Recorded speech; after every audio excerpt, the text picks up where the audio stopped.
क्या आपने कभी सोचा है कि आपके सामने घूमने वाले कुत्ते, बिल्ली, गधे और ऊंट आपके गुजरे हुए पूर्वज हो सकते हैं? आपके गुजरे हुए माता पिता हो सकते हैं, आपके दोस्त हो सकते हैं, आपके रिश्तेदार हो सकते हैं।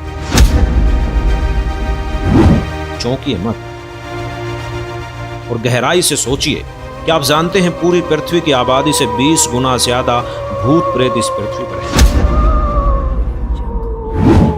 क्या आपको मालूम है कि कुत्ता, गधा, सांप, बिच्छू बनकर आज जो कष्ट उठा रहे हैं, ये जानवर भी कभी हम सब की तरह मनुष्य रहे होंगे? जी हां, साधारण मनुष्य से लेकर बड़े बड़े अधिकारी, मंत्री, यहां तक प्रधानमंत्री भी रहे होंगे। दोस्तों, यह 100% सत्य है कि आज जो अन्य प्राणियों, कुत्ता, गधा, सूअर, घोड़ा, बिल्ली, मच्छर, मक्खी की जूनियां भोत रहे हैं, वे कभी मनुष्य थे। अब आपके मन में यह संदेह हो रहा होगा कि ये फिर से आज मनुष्य क्यों नहीं है। लेकिन हम आपको बता दें कि इन्होंने एक ऐसी गलती कर दी जिसको धर्मराज भी क्षमा नहीं करता। जो गलती भूत प्रेत, कुत्ता, बिल्ली, गधा बनने वालों ने कर दी, वो आप मत कर देना। क्या है वो गलती? दोस्तों, आप सबने यह तो सुना ही होगा कि कोई वस्तु जो लाभदायक होती है, परंतु उसके गलत इस्तेमाल से वह नुकसानदायक भी हो सकती है। कुछ ऐसे ही सही वस्तुओं का गलत इस्तेमाल इन प्राणियों ने कर दिया, जो समायोग्य नहीं है।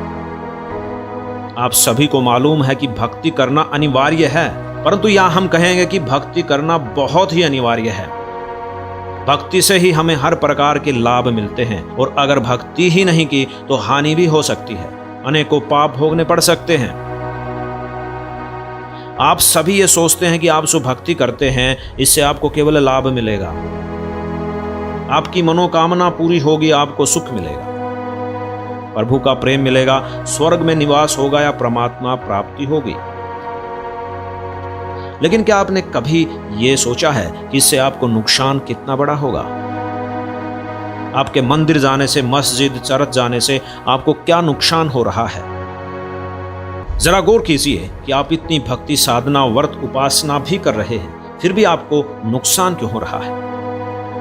आप दानी हैं, महादानी हैं, आप हिंदू हैं, मुस्लिम हैं, लाखों लोगों को खाना खिलाते हैं, गरीबों को कपड़ा बांटते हैं, पर आपको यह जानकर बहुत आश्चर्य होगा कि यह सब व्यर्थ है। इससे परमात्मा प्राप्ति नहीं होगी, इससे लाभ नहीं मिल सकते। इस समय आप सबके मन में एक ही प्रश्न होगा कि आखिर क्यों? दोस्तों, आखिर हम भक्ति तो इसलिए करते हैं ताकि हमें लाभ मिले, हमारे कष्ट दूर हो, हमें सुख प्राप्ति हो, हमारी गति हो। परंतु जब यही सारे लाभ हमें नहीं मिलेंगे तो भला इस भक्ति साधना का क्या लाभ? अर्थात ये साधना बिल्कुल व्यर्थ है। क्या फायदा ऐसी भक्ति का? अब हम आपको बताते हैं कि हमारी भक्ति साधना व्यर्थ क्यों है। दरअसल आज जो भक्ति हम करते हैं, चाहे कितनी ही कठिन हो, किसी भी धर्म की हो, वो शास्त्र विरुद्ध है, और शास्त्र विरुद्ध होने के कारण वो व्यर्थ है। जो शास्त्र विरुद्ध भक्ति करता है, उसको किसी भी प्रकार का लाभ या सुख प्राप्त नहीं होता, अर्थात घोर कष्ट होता है। वर्तमान समय में जितने भी पंथ हैं, वो गलत भक्ति करवा रहे हैं, जिनके कारण हमारे पूर्वज भक्ति करते हुए भी भूत बन गए, कुत्ते, गधे बन गए। ये वही हैं जिन्होंने सत्य भक्ति नहीं की। ये वही हैं जो शास्त्र विरुद्ध मनमाना आचरण करते रहे और अपना मनुष्य जन्म व्यर्थ कर गए, और यही इनकी सबसे बड़ी भूल है। इसे धर्मराज भी क्षमा नहीं कर सकता, और भूत प्रेत, कुत्ते, गधे, कीड़े मकोड़े बनकर उन्हें सजा देता है। सत्य भक्ति न करने की नरक में अलग सजा और अन्य प्राणियों की जूनी में अलग सजा दी जाती है। दोस्तों, यदि आप एक कुत्ते का जीवन देखेंगे तो उसके कष्टों को देखकर आप कांप उठेंगे। दोस्तों, शायद आप में से कुछ लोगों को यकीन ना हो कि क्या वाकई में आज जो गधे, कुत्ते, बिल्ली, सूअर बने हैं, वह भी कभी मनुष्य होंगे। दोस्तों, आगे बढ़ने से पहले इसके लिए हम आपको एग्जाम्पल दिखाते हैं कि महावीर जैन जी के जीव का क्या हुआ। उन्होंने गलत भक्ति विधि की। उन्होंने मनुष्य जीवन में कोशिश तो की कि भक्ति करूं, लेकिन उन्होंने गलत की। तो आइए जानते हैं कि उनके जीव के साथ क्या क्या हुआ, क्या क्या उन्होंने 84 लाख योनियों में भोगा। आइए एक सत्संग सुनते हैं। ओए होए, हे भगवान, अब कलेजा मुंह का होगा पुण्यात्मा जो थोड़ा सा भक्ति मार्ग पर लगा हुआ है। इन साधना करते करते ये ब्रांड मैटी, फिर क्या फायदा इस भक्ति का। कोट जन्म तन भरमत हो गए, कुछ नहीं हाथ लगा रे, कुकर शुक्र खरबा बोरे कौआ हंस। अब देखो क्या हालत है। अनेकों भाव धारण किए, उसके बाद अनेकों जीवन धारण किए। 1000 आक वृक्ष के भाव शरीर, 80,000 बार सीप के जीवन भाव, 20,000 बार नीम वृक्ष के भाव, 90,000 बार केली वृक्ष के भाव और 3,000 बार चंदन वृक्ष के भाव, 5 करोड़ बार कनेर वृक्ष के भाव, 60,000 बार वैश्या के शरीर जीवन और 5 करोड़ बार शिकारी, ओह 20 करोड़ बार हाथी और 60 करोड़ बार गधा गधे के भाव। अपने आत्माओं, ये इतिहास उन्हीं का लिखा हुआ दिखा रहा दास, जिससे आपको दृढ़ होगा विश्वास कि सच्चाई ये जो की तो है जो भगवान ने बताई थी कि जो साधना तुम कर रहे हो उससे ये दुर्गति तुम्हारी सदा बनी रहेगी। और जो साधना हम बताएंगे, जो परमात्मा ने बताई है, उससे ये सब झंझट मिटेगा। तो बुद्धिमान ऐसा कौन है जो अभी भी डले डोगा इन साधनाओं को करता रहेगा। जब तक विकल्प नहीं था तो मजबूरी थी, अब रास्ता मिल रहा है फिर भी ग्रहण नहीं करते, तो ऐसा शायद ही कोई होगा। अब ग्रहण करनी पड़ेगी यह साधना, इसलिए प्रमाण दिखाए जा रहे। 60 करोड़ बार गधा गधे के भाव और 30 करोड़ बार कुत्ता। हे भगवान, ये तो एक का बतेरा, इन दोनों में एक एक जीवन है। सारे पानी फिर जाए देवता वाले जीवना पे, बाढ़ में जाओ देवता पर, जब गधा बन के खड़ा हो क्या देवता रह गया, फिर उसकी क्या इज्जत रहेगी, क्या सुख रहा उसको। तो अब दया होगी परमात्मा की आपके ऊपर। अब देखो 60 करोड़ बार गधे के भाव, 30 करोड़ बार कुत्ते के जीवन भाव, 60 करोड़ बार नपुंसक के जीवन हिजड़ा बनकर रहा, 20 करोड़ बार स्त्री के जीवन, 90 लाख बार धोबी, 8 करोड़ बार घोड़े के जीवन और 20 करोड़ बार बिल्ली, 60 लाख बार गर्भपात से मरने। ओहो, माँ के पेट में मर गया, गर्भपात हो गया। ऐसे भी मनुष्य जीवन है जो गर्भपात होकर ही पूरे कर जाते हैं। अब आगे क्या बताते हैं देखो। और 80 लाख बार देव पर्याय को प्राप्त हुआ। केवल 80 लाख बार तो देवता बना और बाकी 20 करोड़ बार बिल्ली, 60 करोड़ बार गर्भपात से मरण और 60 करोड़ बार गधा, 30 करोड़ बार कुत्ता, 60 करोड़ बार नपुंसक, 20 करोड़ बार स्त्री, 90 लाख बार धोबी, 8 करोड़ बार घोड़ा और 80 लाख बार देवता बन गया। चाट ले उस देवता के पद ने, तो कितना बन गया वो देवता बनकर फिर गधा बना। बताया क्या प्रोसीजर हुआ है तेरा गजब। तो विकल्प नहीं था, परमात्मा ने दया करी, सतगुरु आए दया करी, ऐसे दीन दयाल और बंदी छोड़ वृत्तास का जठ अग्नि प्रसवाल। या दया करी परमात्मा ने आकर हमारे पे। और आगे देखो अभी कौन सा पीछा छूट गया देखना। 80 लाख बार देव पर्याय को प्राप्त हुआ। उपरोक्त भावों को प्राप्त करने के बाद महावीर भगवान ने किस पर्याय को प्राप्त हुआ। राजगृह नगर में सथावर नामक ब्राह्मण हुआ। सथावर ब्राह्मण से फिर महेंद्र स्वर्ग में 7 सागर की आयु वाला देव हुआ। महेंद्र स्वर्ग से कहा गया राजगृह में विश्वभूति राजा की जैनी रानी से विश्व नंदी नामक पुत्र हो गया।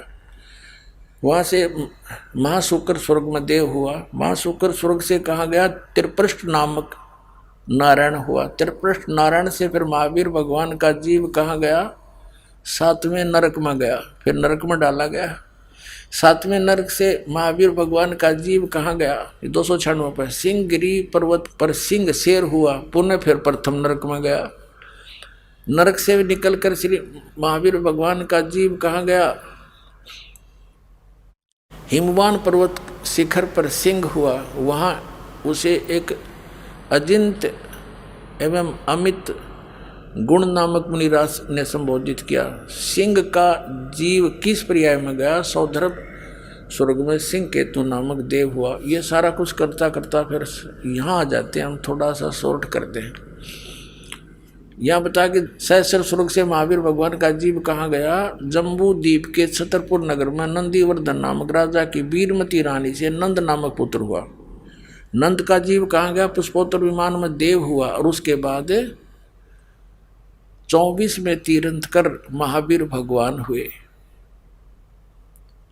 और श्री महावीर भगवान के जीव ने कितने पाखंड मत चलाए? 363 पाखंड मत चलाए। बताओ भाई।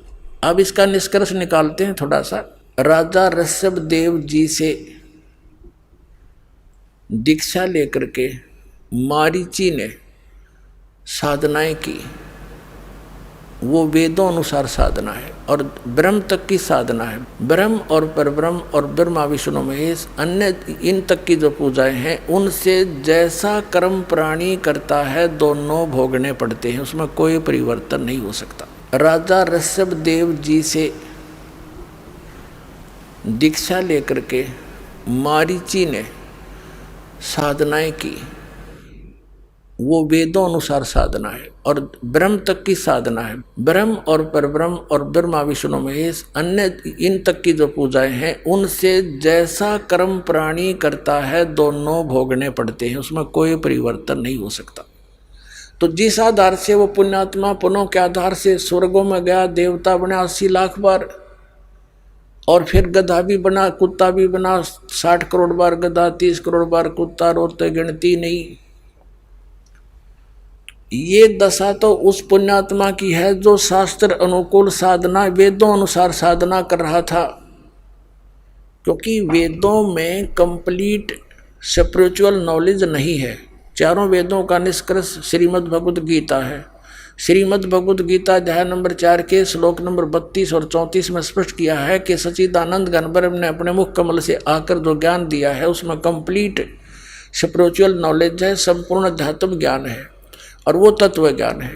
चौथे अध्याय के 34वें श्लोक में कहा कि उस तत्व ज्ञान को तू तत्वदर्शी संतों से जाकर समझ।